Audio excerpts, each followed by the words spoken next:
अस्सलाम वालेकुम नाज़रीन, मैं आया सनागुल तांडी सिरियाहो न्यू मेहरान न्यूज़ और कयूं ता खबरन डा खबर शामिल की पे इस्लाम कोट का गोट मयारी बजीर जे रोड जो कम रोलड़े जो शिकार रहवासिन जो एहतजाज। मयारी बजीर जे रोड जो मरम्मती कम ठेकेदार अद में छड़े गुम थी वियो। रहवासिन के परेशानियों इन हवाले से वधीक तफसील मालूम कयूं ता ज़ुल्फ़कार अली तैयबानी का। जी ज़ुल्फ़कार, कहिड़ा तफसीला हिन आगाह कजो।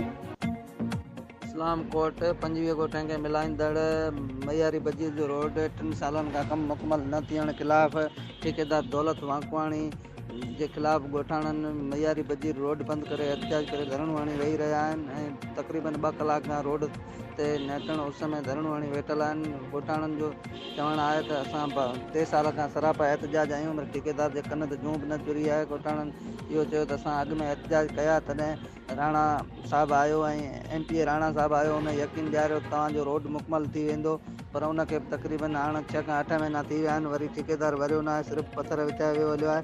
इन खां बहितर हो त अॻु में जेको आहे रोड असांजो टुटल हुयो, पर अहिड़ी हालत कोन्हे। एमरजेंसी जी सूरत में असीं गाॾियूं अचनि थियूं त माण्हू रस्ते में मरी वञनि था। तक़रीबन 25 गोठनि खे मिलाईंदड़ रोड आहे, हिकिड़ो लंक रोड आहे, सोड़ो आहे, ऐं उन खां अलावा रुगो पथर विछाए ठेकेदार 3 सालनि खां वियो हलियो आहे। वधीक ॻोठाणा छा था चवनि, अचो त ॿुधूं था। तकरीबन में ठेकेदार आयो, ये पहिरीं थोरो भगल फुल हो, पर बहितरीन हुयो, कुछ हलण जहिड़ो हो। जीअं पत्थर विछाए, पत्थर विछाइण खां पोइ इहो अधूरो सॼो कमु छॾे पत्थरनि खे रुलर बि न घुमाई, ओपन पत्थर छॾे ऐं हलियो वियो। असां चयो बाबा अचे तो ठीकु आहे, हेॾां होॾां अॻिते पोइ तक़रीबन हितां खां 100 गोठनि जो गाॾियूं गुज़रनि थियूं, जंहिंमें एमरजेंसी सूरत हाल आहे। जीअं त माना हितां खां डिलीवरी आहे, उनखां स्टूडेंट ॿार आहे, हितां बस छित प्रेस गाॾियूं अचनि थियूं। ऐं हिकिड़ो त पहिरीं खां अॻे ई लिंक रोड तमामु सोड़ो आहे। उनखां पोइ हिन जी ठेकेदार एॾी वॾी सूरत हाल ख़राबु करे वियो आहे, जंहिंमें एतिरा अॻे खां वधीक एक्सीडेंट थी चुका आहिनि, जंहिंमें इंतिहाई ॾुख जहिड़ी ॻाल्हि आहे ऐं ज़ुल्म आहे।